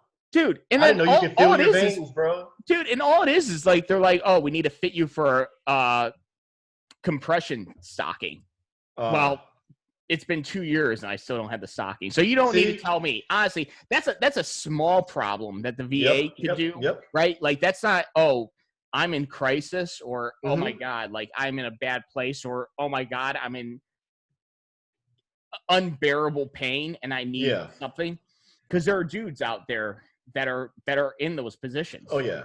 All I need is a freaking compression sock Uh-huh. before they're like, oh, you need to do that for 9 months before we do the surgery. All right, whatever. Dude, they But make you fight for it. they can't even do that. So when guys Mm-hmm. go to the VA and they're, and honestly, you know, they're fucked up, man. Yeah. I will never forget my first VA appointment, because I outprocessed fifth group, dude. Mm-hmm. I got sent. I got pulled for language school. Fifth group has a hard on for language training, Mm-hmm. and somebody in the company always has to be in language school. I'd never been. Wow. I was getting ready to leave fifth group. They threw me into language school. So I had about 3.5 weeks to outprocess the Army, which, you know, most people get God. like 6 to 9 months. Yeah. So I was in a whirlwind, dude. Yeah. So I Same never here. got a exit physical from the Army. What? So what I had to do was I had to go to the VA. Now I'll never forget this, dude. Honestly, this will haunt me forever, man. First experience at the VA, man. And you can look this story up. It's right there. I go to the Cleveland VA to get my freaking physical. 28-year-old kid. He's my age, maybe a year younger at this point. Blows his fucking brains out in the parking lot of the Cleveland VA. Oh, yeah. Yep. Because he just felt like he had nowhere else to turn. Mm-hmm.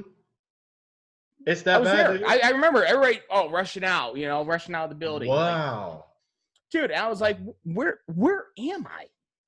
Right? It's a different world, bro. Is this really the system that we have in place? Yeah, I mean, because honestly, we broke these guys.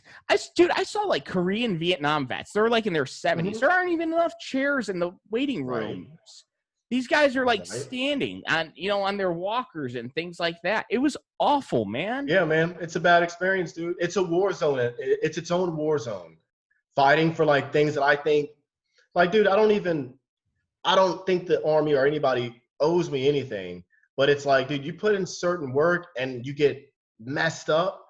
It's like, you got to be like, dude, something. Like, you did a lot of shit for whatever, you know what I mean? For the system to keep going the way it's going, or just keep going in general, you know? I don't know. You should have to fight for certain things like that. But. And I don't know. I don't know what the solution is, dude. I don't know if you privatize it. I don't know if you just totally overhaul it. It's bad. I would overhaul it. I would clean it out, man, and start from somewhere else. Have somebody who knows how to manage a big institution like that, and a civilian, or something like, I don't know, man. I would do a complete. It needs to, man.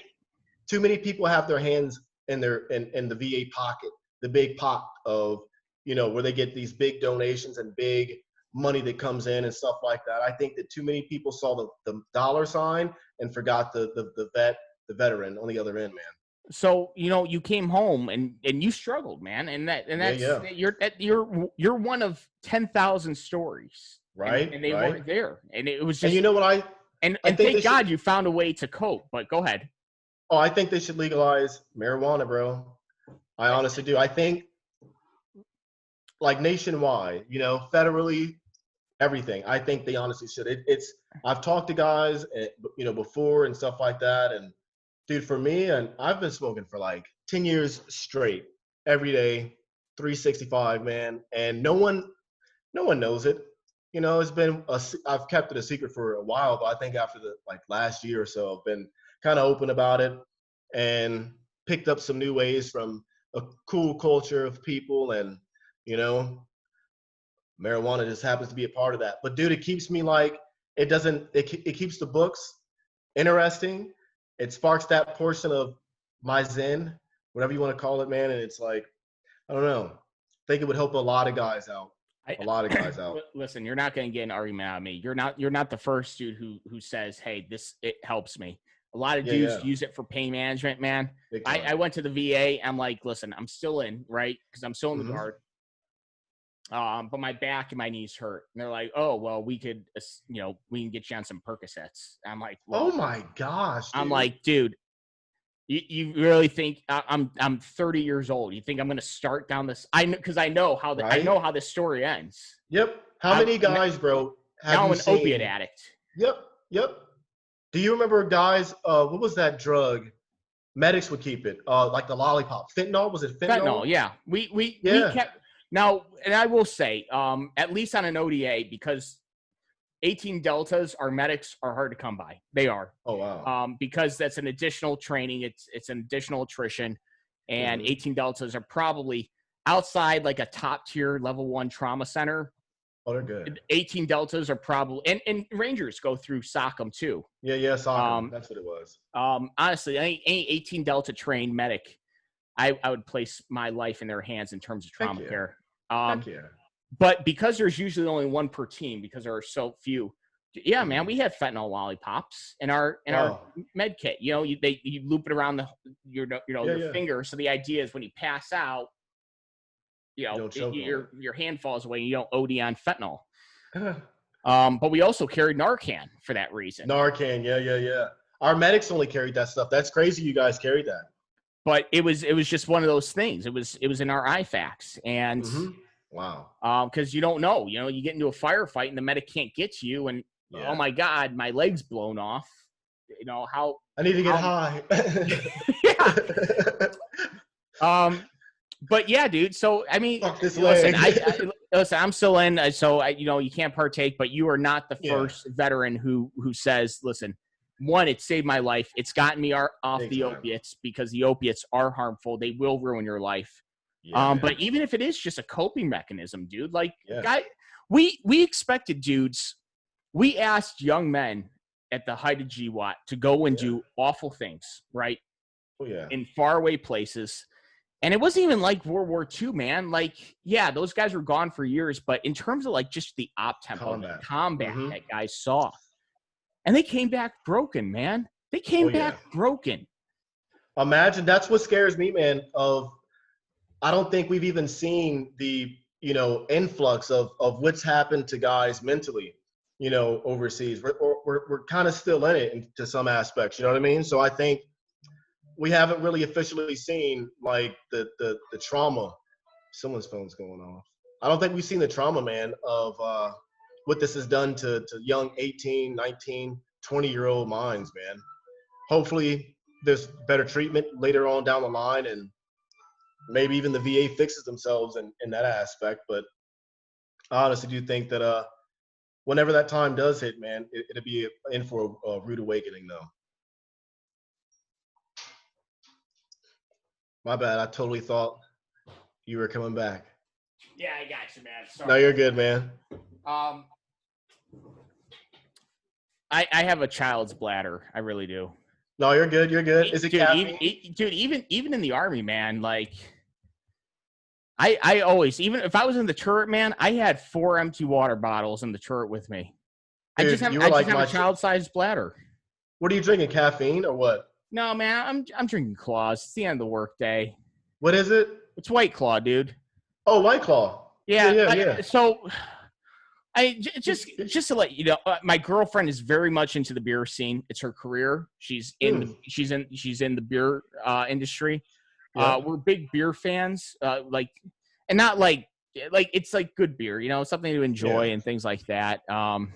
Tasteful beer. Yeah. I call them tasty cakes. With the hops. But during COVID, man, like the gyms closed.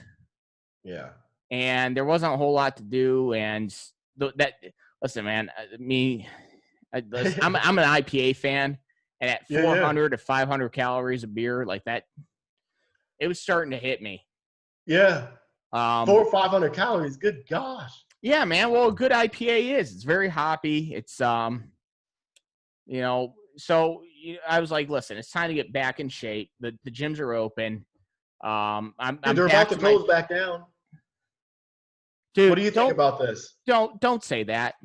They have, dude. I live in Texas, so I'm calling it. I think because this whole thing, they say, don't ask me what I think about it, but they have this map that shows California, Texas, and Florida, the hottest places right now, all with this virus, right? I honestly think they're gonna say, oh well, you opened too early. We're gonna close all the way back down again, and it's not gonna be for the 3 months, man. We're looking at like 6 months time, and they're going to wait for everyone to get mandatory testing. No, listen. You don't think so? Well, I don't know. I don't know what they'll do. Here's what I do know. I do know that I most likely had COVID because my girlfriend was in Bali for a yoga seminar and flew through South Korea right when this was hitting. Wow. And she came home, and I got sick as hell for about 2 How weeks. bad was it? It was a bad flu. And I thought, I was like, man, how did I get an upper respiratory infection and the flu at the same time? But I will say this. Listen, I think it's... You didn't die, did you? What's that? Did you die or anything? No, I didn't die, but, that's the thing, man. Like, listen, with this recovery rate and things like that, yeah. Do I think it's spiked? Yes. Do I also think, like, I don't know, man. Are we seeing a spike in cases? Yeah. But, dude, these last couple weeks, man, we've been seeing, like, mass gatherings, right? Right. That's what blows my mind, man. And we've been seeing mass gatherings, and the CDC hasn't. I don't know, man. Maybe they're just terrified of being, like, labeled, like, racist or something. I don't know how you can. I've thought about that, that aspect, too. Like, what if they're playing that? Like, hey, if we say anything, we're going to look. But you really can't, because if it's about health, right, the well-being, and if it's supposedly affecting one demographic, worse than the other or than anyone else, wouldn't you want to really say, hey, guys, may not be a good idea to be protesting? They didn't, man. Exactly. So, it honestly, I mean, without going too deep into it, listen, right? I'm of the opinion the government, no matter who's in charge, is always going to try to exert their control on you and exert as much control on you as possible. Yep. And here comes the J-Dams. Yeah. They're about to get assassinated. Yeah. But, yeah, I don't hear any whistling. Right. But, honestly, that's so, if they have an opportunity to control your life just a little bit, they're going to, the old adage, you give a mouse a cookie, it's going to ask for a glass of milk. Mm-hmm. Haven't heard that one, but I sure as hell would. Yeah. And so, with this whole thing, like shutting down the economy, ruining people's livelihoods, right. It doesn't matter because it was just a way, it kept people in fear, man. Mm-hmm. It's so And that's it. Like, you can't tell me that 500,000 people, literally last week, 500,000 people marched in Brooklyn. Wow. For Black trans lives. Cool. I never heard of that march. They don't advertise it, or no one talks about it. It happened, and there was some coverage of it. Wow. Like, listen, cool, man. Black trans lives. Hey, they do matter, man. They do. And that's a good cause. In my book, it is. We should all be marching for all sorts of we should be marching for causes that we're passionate about. But the CDC, and if you see the photos, honestly, man, Google them. Just Google Brooklyn Black Trans Lives Matters March. People are packed like sardines, dude. No mask or what? Or even, I don't know. Some have masks, some don't have masks. I don't know. Yeah. But if you see the aerials, you're like, holy God. Like, somebody there has to have something. And then, the whole Tulsa rally, they said so many people contracted it from there, but there were less people than what's happening at these at protests or marches. I don't know. I think it's weird, man. It's It weird. is. Either they're scared to say something to shut it down, or want to shut it down, or even imply it, or they're just letting this thing spread like wildfire Well, and then like whatever. I don't know. It could be, man. Everybody's walking on eggshells right now in Big terms time, of yeah. race and things like that. Hmm. Um, Weird times. it is, and I don't know, man. It's me personally. I'm worried we're heading for a national divorce. I really am. Oh, what? A national divorce. What do you mean? Like I think these and here's the thing, man, National divorce. National like divorce. like The are we people. heading are we heading towards like a break, Yeah, I think so, bro. versus two groups of people, man. Hmm. I had no Crazy. intention of doing that, but since we're talking it, like, honestly, here's my thoughts. Hmm. Like, you take a look at George Floyd, right? Yeah, yeah. And God, yeah. Who in their right mind looks at that and says, "Oh, this was kosher," or this is fine, right? Like, Yeah, yeah. all right, but dude, we're not even talking about George Floyd anymore. Exactly. Dude. And Go ahead. I think what they're doing is like, when you say national divorce, I think, yeah, you're 100% right that there's been a divide maybe that has been, I don't know, man. It finally exploded, and we're a matter of time away from, I don't know, another lockdown, another something before. I just don't know how it's going to go back to, all right, nothing ever happened. Move on now. No, It would be awkward.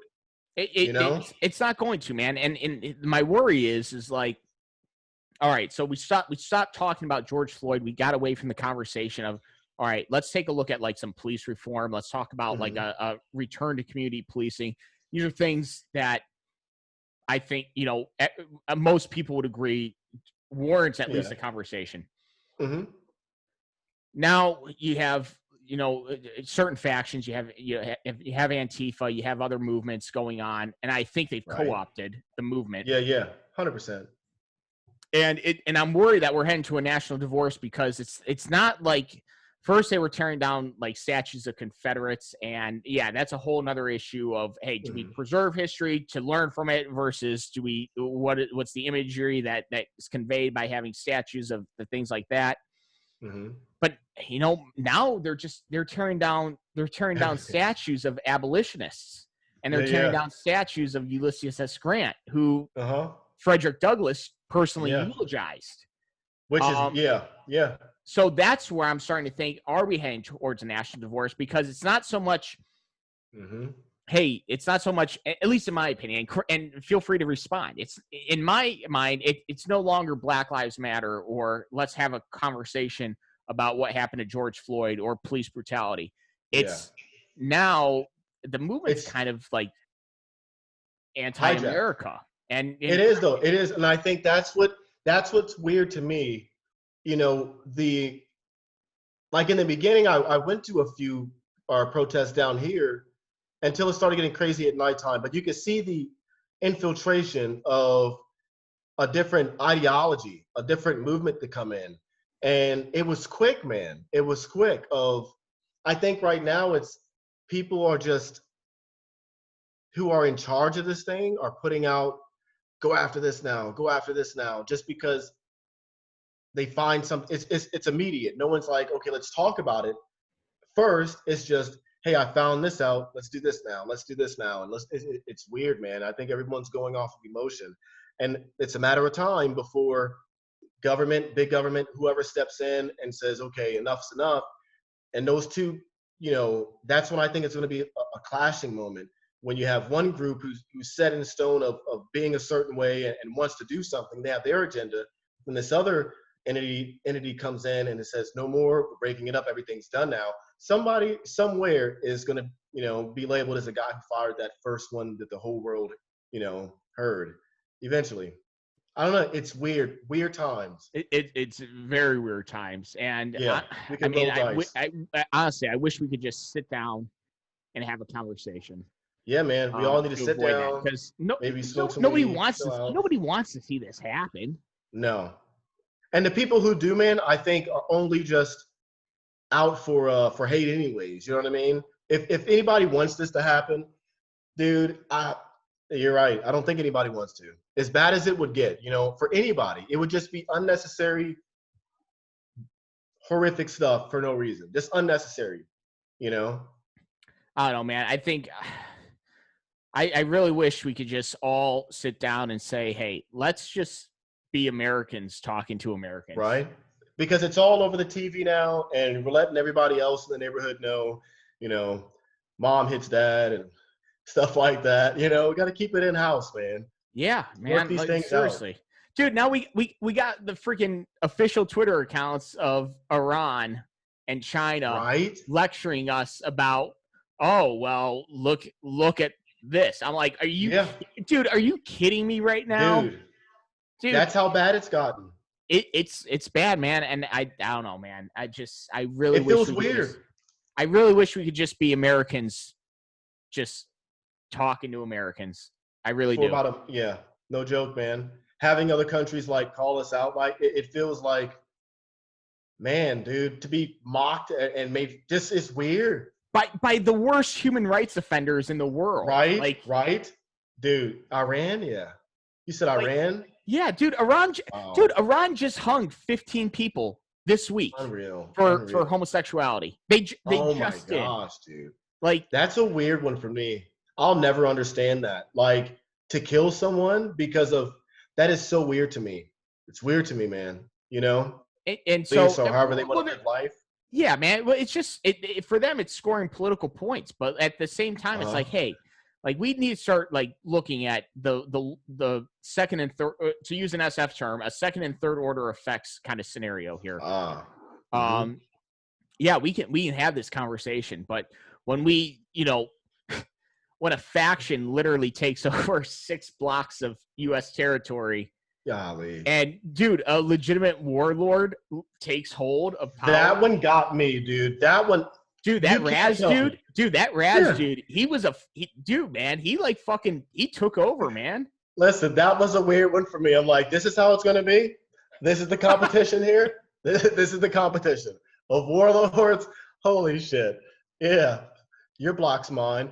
But no, I'm like, dude, hopefully, or have those cops, have they come in to take it back yet? I heard something about they were going to go in there and take it back. Well, it's actually funny. The mayor who was saying don't be afraid of democracy, and she was all for this. Yeah. Well, it turns out, man, Chaz or Chop or whatever you want was just a festering pool of murder and assault, and she ordered Seattle PD to go back in. Wow. Have they gone in yet? I think they're in the process of it as we record this. That's going to be interesting. I mean, look at that place. No law. What do you expect? I would never want to even volunteer to go to that place. How do you sleep at night in that place? That's what I said, man. I had Julio Rosas on here. He writes for Town Hall, but he's kind of cut his teeth by going on the ground to these protests and things like that. And he goes, dude, all you have to, you got to talk to the people who just live in that area, and they just kind of got pulled in. They're like, oh, I don't know about this. Wow. That's just this is where we live, and all of a sudden, police. There's a warlord. Yeah, dude, and he's got a gun, dude. Crazy times, man. And honestly, dude, I don't know, man. I think we just really need to have a return of, hey, you're an American, and that's the thing, man. And that's honestly, man, we for the civilian listeners here, and I think it's probably a universal truth among, I don't know about, well, probably conventional side, but definitely for the soft dudes. Honestly, man, God, this is gonna sound very un-PC of me, but dude, I value the lowliest American life at a magnitude of the value of anybody else's. I really do. You can take the lowliest, drug-addled, what we would consider just a drag of society type, and I value that. I value that life at a number if I had to assign a number at the magnitude of anybody else's. And I think maybe we need to return to that and just be like, hey, we're all just Americans here. Right. Dude, it'd be interesting to see when that time, I don't think we've hit that peak yet, which is scary. Maybe, I don't know, things will return back to normal when Seattle gets retaken back, those 6 blocks of whatever's going on. I don't know, man. It'd be interesting to see.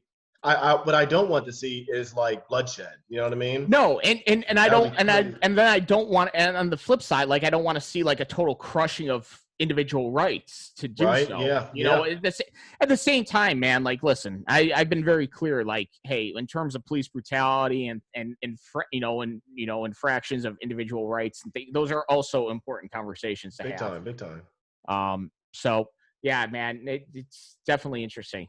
And wow, we really got off we really went off on a tangent there, dude. Right? Dude, it's the life of the COVID, man. It's the life of the COVID. Dude, man, everybody's balled up. Everybody's on edge. Right. But dude, so honestly, man, first off, I'm so glad we learned to, kind of that motivation behind writing the books and things like that. And dude, you you've definitely you've turned it into a thing, man. You got the books. Yeah. You got the people now it's all out. Fiction now, all made up stuff. We got the novel series going, man. Hell yeah, dude. That shit's fucking dope as fuck, man. And you have the exclusive, man. Before you called. I was gonna bring this up. Bring it up. Dude. Yeah. I can't say the people who picked it up, but it's going to be turned into a TV series. Hell. Vic Harwood, the novel series, man, is now officially going to be a TV series. I'll make that announcement sometime in the distant near future. But yeah, just got off the phone with that guy from a big company. Yeah, who wants to take it in. Well, yeah, it's all done. So that was cool, man. Dude, that's awesome, man. Honestly, I love hearing that because, dude, in terms of like representing, and I really hope that you remain kind of a part. I'm assuming you're planning on remaining a part of the process to keep things true to whatever and things like that. Definitely. But that's awesome, man. Yeah, you got a good thing going. You got the books, dude. Now we just live in the fiction world. And now in the fiction world, you linked up with a bunch of good guys over at. You're with the Black Rifle dudes, right? No. I've been independent since pretty much the beginning. Okay, I didn't. Try to keep it. Okay, keep things separate. Okay. Oh yeah. Nothing wrong with them though. Yeah, no. I support all veteran-owned companies. There you go. You have to, man. Yeah, man. I didn't know if you were hooked up with them or whatnot. Dude, was that you in that Granger Smith music video? Yeah. Hell yeah, dude. Yeah. Dude, that was a good time. That was an all-day event, but a good time. Dude, it's just razors and firearms, dude. That's a great day. Dallas Cowboys cheerleaders came out. They were there. It's a good time, man. It's a good time. Dude, that's awesome, man. Dude. I almost had to throw my cheering out there back when I was a high school cheerleader. Varsity. Kidding, bro. Hold up here. Negative. Kidding. That would be no. Oh, nothing against it. If it's not me. Just not you. I'm not flexible. I got a bad back. Listen, I live by a very set, stringent code. I don't stretch. You don't either? Dude, when I do stretch, it's very minimal. Like before a run, I'll pull my leg here, but I'm gonna send it. What it is, man. I'm fucked up. Yeah, dude. Well, listen. Here's my thought. Listen, like for a leg day, right? Mm-hmm. Get 135 pounds on the bar, right? Do a set, and then you're like, all right, I'm gonna just loosen everything up, and then I'm gonna do a stretch. But then I look at my watch, and I go, well, do I really want to spend 10 minutes stretching, or do I want to use it? No. So listen, man, you just just send it, dude. Yeah, 10 minutes. Is that like minimum or what? I don't know, man. I don't know. I know minutes. Listen, my girlfriend's a yogi, so she's all about stretching. Dude, I thought about it. Have you ever thought about getting into yoga? listen, I mean, have I? Yeah. Have I done it in the past? Have I done it in the past for other females? Yes. Yeah. She hasn't pushed it on me, and she's a Huh. professional. Like, she's certified and she's done all this training all over the world. That's the difference. She's a pro. But she hasn't pushed it on me. She's suggested it. I don't know, man. Maybe, who knows? I might give it a shot. I've heard good things about it, especially guys like, bad backs and stuff, being limber. I could see the benefits of it. I wouldn't do it in a public setting. I would not. I just don't know how I look in Lululemon.